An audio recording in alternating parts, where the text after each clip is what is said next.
The day my dreams were ridiculed sits etched in my memory, a constant reminder of the pain that fueled my transformation. Standing in the center of the living room, the air thick with tension, I unveiled my dream. "I'm going to start my own business," I declared, my voice laced with a cocktail of excitement and anxiety. "A cafe where every detail, from the decor to the desserts, is inspired by video games." Laughter erupted, slicing through my enthusiasm like a blade. "Video game cafe?" My brother snorted, disbelief painting his every word. "What a ridiculous joke!" My parents exchanged worried glances, their disappointment palpable. "You're throwing away your future for a child's fantasy," my mother said, her voice a soft yet sharp reprimand. "It's embarrassing," my father added, his words a hammer, pounding the final nail into my dream's coffin. Rejection stung, but humiliation engulfed me. My family's laughter haunted me, a bitter symphony that played on repeat. Yet, within the depths of their doubt, a fire was kindled, a determination to prove them wrong, to transform their scorn into my success. I left home, armed with nothing but my shattered dreams and a burning desire to mend them. The journey was brutal. For every step forward, setbacks pushed me 2 steps back. I sacrificed sleep, embraced hunger, and ignored the nagging voice of doubt that echoed my family's derision. Each failure, every rejection from potential investors, was a painful reminder of their laughter. But I persevered.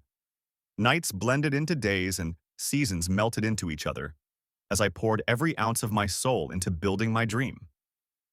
Slowly, the pieces began to fall into place. The right location whispered its presence, a small but promising space begging for transformation. Investors, once elusive, now intrigued by the novel concept, extended their hands in partnership. The grand opening was a symphony of lights, the vibrant colors of the cafe reflecting the worlds that had inspired it. Characters from beloved games greeted patrons at the door, while the aroma of themed desserts mingled with the sound of mirth and camaraderie. It was a sanctuary for gamers, a haven where reality blended with the virtual, and for a moment, anything seemed possible. Word of the cafe spread, fueled by the fervor of its patrons. It was more than a business, it became a community, a touchstone for those who shared my passion. Magazines and bloggers clamored to feature it, marveling at its unique blend of gaming and gastronomy. Years passed, and the cafe flourished, growing from a single, modest location to a chain revered not just in my city, but across the country. The vision mocked by my family had transformed into an empire, a testament to the power of belief and perseverance. The moment of return was inevitable.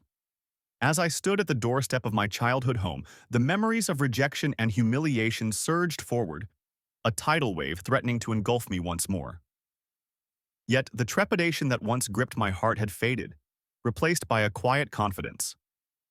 I entered to find my family gathered, just as they had been on the day of my unveiling.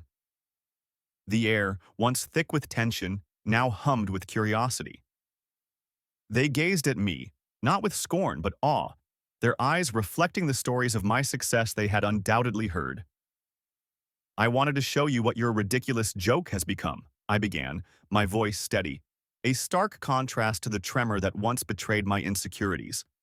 I laid out photos of the cafes, articles praising the innovative concept, and letters from fans whose lives had been touched by the community I had built. The room was silent, the air charged with a whirlwind of emotions. Regret, pride, astonishment. They painted the faces of my family, a complex tapestry that mirrored my own journey. My mother was the first to break the silence. "We were wrong," she said, her eyes glistening with unshed tears. "You've built something incredible." My father stood, his movements slow, deliberate. Approaching me, he placed a hand on my shoulder, a gesture so rare, it felt like an unspoken apology. "Your dream wasn't ridiculous," he conceded, the words seemingly heavy on his tongue. "You've shown us that. You've made us all proud." The acceptance I had once craved no longer held power over me. Yet, standing there, amidst the family who had doubted me, I realized this moment was not about vindication. It was about closure. I had embarked on this journey seeking to prove them wrong, but along the way, I had proven something to myself. I had found my worth not in their acceptance, but in the relentless pursuit of my dream. My success was not measured by their approval, but by the lives I had touched, the community I had built, and the inner strength I had discovered. I didn't come back for your approval, I admitted, my voice imbued with a newly found serenity. I came back to thank you. Your doubt lit the fire of my determination, and for that, I'm grateful. As I turned to leave, a new chapter waiting to be written, I left behind not just the pain and humiliation of my past, but a family reawakened to the limitless potential of dreams.